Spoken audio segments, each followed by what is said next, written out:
Welcome back. Richard and Heather Brink here teach what's called rape, aggression, and defense courses for women. A lot of worried women probably tonight, and men and husbands and fathers and all this watching this and wondering, well, what should one do if they're confronted with this type of problem? First, let's talk about this bump and rob and what you would advise people to do in that situation. Richard? Well, the first thing I would do, I wouldn't, especially in a late night situation, I wouldn't even open the door for somebody. If somebody bumped me, I would call the police, leave the door closed, leave the windows up, and wait for the police to get there. Talk through the window? Exactly. You can talk to the window, and you can pretend, even if your phone is dead, you can pretend to be talking on the phone and say, you know, I'm on the phone with the police. Somebody's on the way. And that might send a message right off the bat, right? Exactly.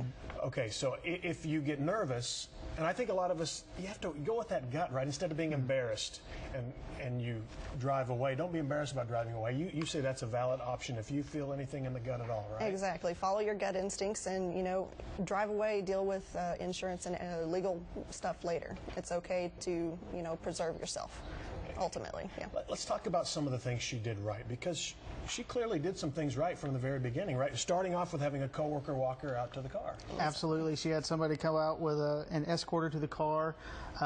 Something you want to make sure you do is you want to check your car as you go out to it, check under it, check around it, make sure there's nobody in it. If you think there's somebody in it, walk away.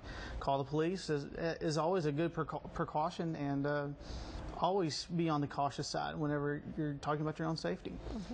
All right, let's talk about what you say is the number one thing: get away. Just get away, right? Absolutely. I mean, so how do you communicate that? How should we teach our loved ones that? What do you mean when you say get away? What are the parameters? Well, something we teach is, you know, we do teach physical defense, but, you know, the ultimate goal is not to stand and fight, is to run away. So go over scenarios in your mind and do preventative stuff before, you know, something ever does happen. So drive away. If you're out of a car, run away.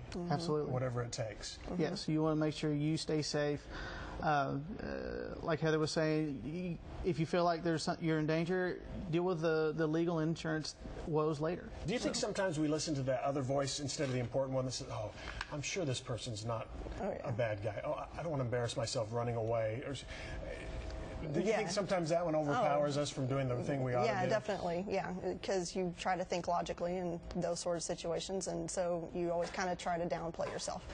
And that happens. I mean, you can't help that sometimes, but get away. Get away. Absolutely. Whatever it takes. Drive away, run away, get out of there, and then worry about the rest later. Exactly. Okay, Richard and Heather, thanks a lot. Thanks.